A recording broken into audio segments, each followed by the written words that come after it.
The 2019 San Diego event had previously given us a heck of a lot more information about the MCU installment that has now become the highest grossing movie of all time. I knew it. A panel featuring Endgame writers Christopher Marcus and Stephen McFeely was followed by one with the movie's directors, Joe and Anthony Russo, which provided us with a double dose of Marvel goodness. Let's get into some of the most interesting reveals from those panels.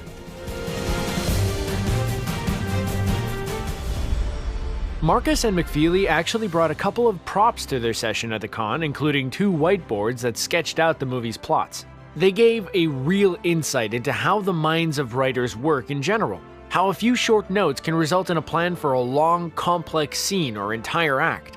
One board showed where the various Infinity Stones were at different points in the MCU timeline, which allowed them to map out the easiest way for the Avengers to get them in the fewest number of time travel trips.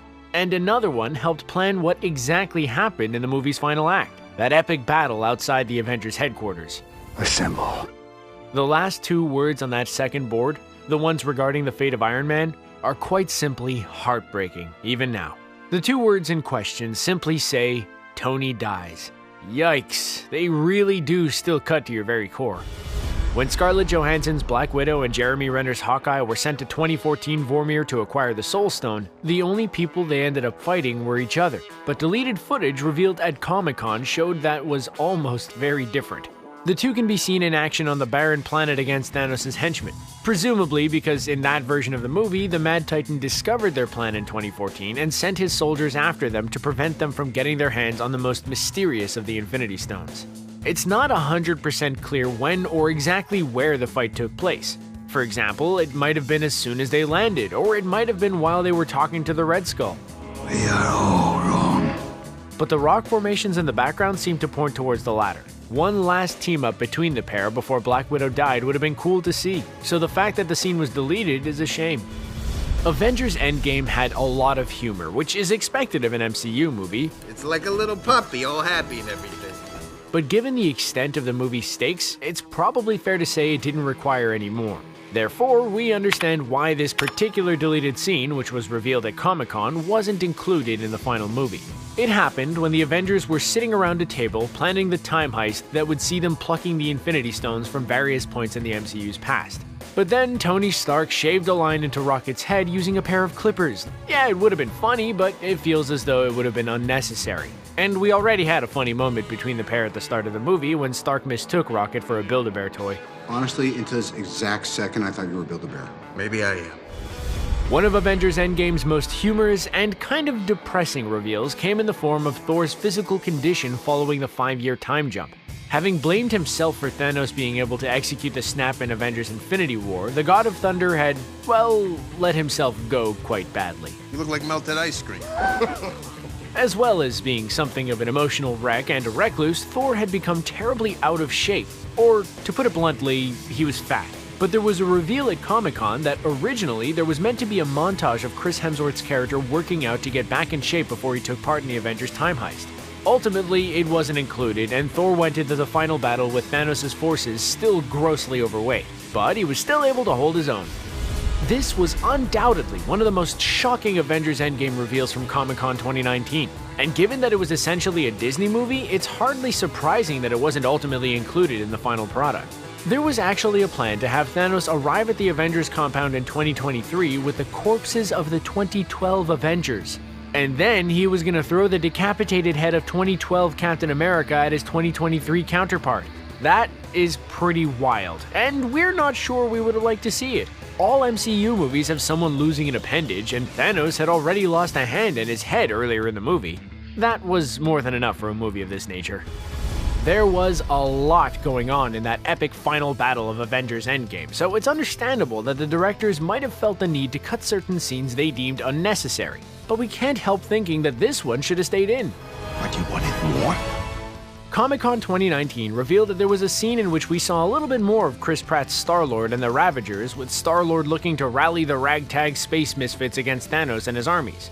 Most notably, the scene would have given us a look at Sean Gunn's Kraglin Obfonteri, who we didn't end up seeing in the final movie. Kraglin stood behind Star-Lord wearing Yondu's Yaka Arrow headpiece, which presumably he can now use competently after we'd previously seen him struggling with it in a Guardians of the Galaxy Volume 2 mid-credits scene. In this deleted scene, Star-Lord said to the Ravagers, "Nobody pull a hamstring," before heading into battle. When Tony Stark snapped his fingers to erase Thanos and his army from existence, he did so after saying 4 iconic words: "I am Iron Man." It was poignant, and it was perfect, and it took Robert Downey Jr.'s character full circle, since those were his last words in his first movie 11 years ago. I am Iron Man. But Marcus and McFeely had initially written much longer and more beautiful final words for the beloved character, words directed at Pepper Potts about his love for her and their daughter, as well as words directed at his friends and fellow heroes such as James Rhodes and Peter Parker. But RDJ held sway here. The star told the writers that "I am Iron Man" had more weight for his character, especially considering that he isn't especially wordy.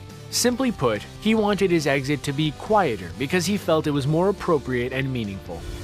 At the end of Avengers Endgame, Star-Lord made it very clear that he hadn't given up on finding the version of Gamora who arrived in 2023 from the 2014 timeline. But the fact is, it wasn't even clear that she'd been snapped away by Tony Stark, given that she'd arrived there as part of Thanos' army. But Marcus and McFeely made it clear at Comic-Con that Zoe Saldana's character's story will be further explored in Guardians of the Galaxy Volume 3, which will be cool, confirming that she did indeed survive Stark's snap. Of course, that's been further confirmed by the recently released clip of the MCU's heroes kneeling before Tony Stark's body after he passed away in the movie. Gamora was seen wandering off while all that was going on, rather than joining in with the paying of respects to Stark, and that happened after Thanos' army had disintegrated. Marcus and McFeely revealed that at one point in Avengers Endgame, they imagined forcing Captain America to team up with the Red Skull, who is, of course, the super soldier's polar opposite and most mortal enemy. An early draft of the script saw Marvel compiling what they called a manifesto of ideas for the Endgame writers, which was drawn from the complete history of the MCU. Marcus said that in the manifesto document, there was one theory that it was Cap who goes to space and he has to collaborate with Red Skull to get the stone. Eventually, of course, the decision was made to make the Red Skull the guardian of the Soul Stone. But this particularly early idea gives us an idea about just how dark and desperate Avengers Endgame could have been for the heroes had the writers opted to go down this particular route. Comic-Con 2019 also revealed that there was a lot of confusion behind the scenes regarding what to do with Josh Brolin's Thanos in Avengers Endgame. By the end of Avengers Infinity War, the Mad Titan had essentially become God, the most powerful being in existence, able to alter reality itself on a whim. And where could the writers possibly go with that? According to McFeely, after weeks of frustration, Endgame executive producer Trin Tan eventually blurted out, "What if we just killed him?" The bold idea stuck, with Marcus insisting killing him helps him as a character. It cements the fact that he's doing this for his stated purpose. He's done, and that's the most shattering thing for the Avengers. It certainly worked for us, and of course Thanos was able to return anyway, thanks to the magic of time travel. There was a reveal about the use of Smart Hulk at Comic-Con too, relating to both Avengers Endgame and Avengers Infinity War. Marcus said that Smart Hulk was in the third act of Infinity War, explaining that we wrote it, we shot it, and went on to shoot most of Endgame, and he achieved union with the Hulk while inside the Hulkbuster. But it didn't work. It was the wrong tone for the movie. But we had already shot Endgame where he was already Smart Hulk. So it was actually reshoots that were the solution to balancing Infinity War and Endgame as far as Smart Hulk is concerned. We think it worked out well. While this particular reveal related specifically to Avengers Infinity War, it would undoubtedly have had an impact on Avengers Endgame, so we're happy to include it here. Marcus and McFeely had considered writing in a scene in Infinity War where Doctor Strange sent Thanos' mind reeling through the multiverse, similar to his own magical mystery tour in his titular 2016 movie.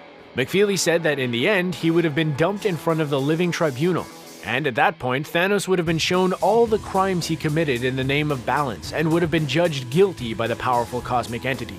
Thanos would have used the powers of the Infinity Stones to break free of the trickery, but it still would have been interesting to see how the confirmed existence of the living tribunal affected Endgame and the wider MCU going forward. Ever since the mid-credit scene of 2018's Ant-Man and the Wasp, when Scott Lang's allies Hank Pym, Hope Van Dyne, and Janet Van Dyne turned to dust on top of a parking deck in San Francisco, there's been some speculation amongst fans that Lang survived the decimation simply because he was in the quantum realm when Thanos snapped his fingers.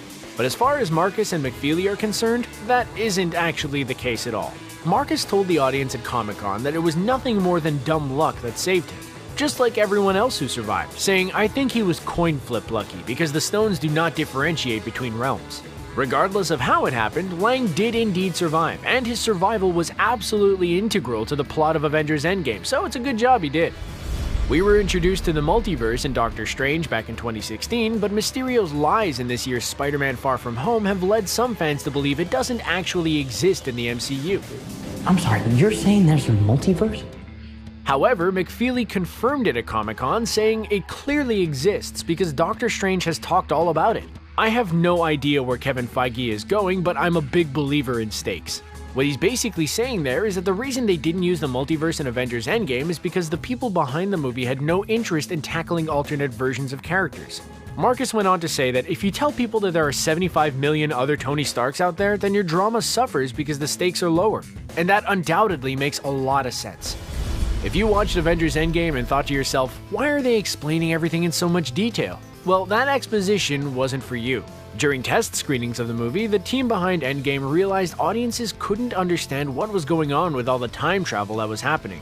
Marcus said, "We had to boil our time rules down, and it came down to the stones. The stones are going to hold the universe in place. We needed someone to explain it, and who's the most entertaining explainer in the Marvel Universe? Let's get Tilda." Of course, he was referring to Tilda Swinton's Ancient One explaining the rules to Bruce Banner. McFeely went on to say, "We showed it to some test audiences, and every time Nebula shot old Nebula, they didn't get it. We had to go out of our way to expose it the heck out of it." Comic-Con 2019 revealed that Natalie Portman would be returning to the MCU to play the new Thor, and as it turned out, the star was convinced to do so 6 months ago. I like her. So if Marvel Studios managed to talk her into that kind of commitment to the franchise, why didn't she make a cameo appearance in Avengers Endgame to reunite with Thor in that Asgard scene in 2014? Marcus said, "We wrote a scene with him and Jane, but Jane is not the person to put him back together. Odin is not the person to put him back together. It had to be his mother." That makes a lot of sense. One reunion that did happen in Avengers Endgame, if you can actually call it a reunion given that Howard had never actually previously met Tony yet in his timeline, was Tony Stark and his father. It happened in 1970 at the SHIELD base from which Tony and Steve Rogers took the Tesseract, and as for why the meeting happened, Marcus said, "We've been with Howard a long time, and to be able to bring him into a kind of closure with Tony was satisfying. It was very satisfying to take these two and put them together to have a real, honest human moment. To be able to find that emotional core in the most bonkers section of the movie was really good. We understand exactly what he meant. To see Tony get a chance to understand his father for the first time ever meant he could pretty much die happy at the end of the movie." There's a lot of confusion amongst MCU fans regarding Captain America's trip back in time at the end of Avengers Endgame. Did he remain in the same timeline or simply go to another? Either way, it means that there were probably two Caps in existence at the same time, and the writers chose their words carefully about what that might entail, essentially confirming that they wanted people to have their own theories about the subject. When the writers were asked if there was one Cap in ice and another playing golf on a beach with Peggy, Marcus simply said, "Cap doesn't golf," before refusing to get specific with what might have become of Steve Rogers. He continued by saying, "There are varying theories. I am very much entertained by that theory." Yeah, thanks for nothing, guys. Tom Hiddleston's Loki might have died at the hands of Thanos in Avengers Infinity War, but he's not finished yet. No resurrections this time. Kevin Feige confirmed that the version of Loki we'll see in his Disney Plus series will be the one who escaped from custody back in 2012 in Avengers Endgame. Feige said, "The questions I get asked more than any other question in Endgame was, where did Loki go and what happened to Loki? This series will answer where he went." Hiddleston himself then elaborated that this version of the character hasn't undergone the redemption arc the previous version did in the second and third Thor movies, saying he's still that guy. Just about the last thing that happened to him is he got Hulk smashed. There's a lot of psychological evolution yet to happen. I can't tell you any of the plans, but it is one of the most exciting creative opportunities I've ever come across. A new world, new challenges, and I cannot wait to get started. We're gonna end with a reveal that totally has nothing to do with Avengers Endgame, but it came from the Marcus and McFeely panel, and it's just too cool not to include. It's about Thor's Avengers Infinity War arc and how different it might have been had a certain idea come to pass. Initially, Marcus and McFeely thought they should give the God of Thunder something very mythical to do, and the idea was to have him, with some help from Rocket, fight the gigantic Midgard serpent in order to obtain Stormbreaker. There's actually been some concept art doing the rounds showing this, but this confirmed it was a genuine consideration. However, at Comic-Con, McFeely laughingly told Hall H that they came to the conclusion that the idea sucked rocks. We do have to wonder if this would have changed anything about Endgame had it happened, but now we'll never know. So what do you think of the Comic-Con Endgame reveals? Did we miss any? Let us know your thoughts in the comments section below. And don't forget to like, share, and subscribe to Screen Rant for more great videos like this one. Bye for now!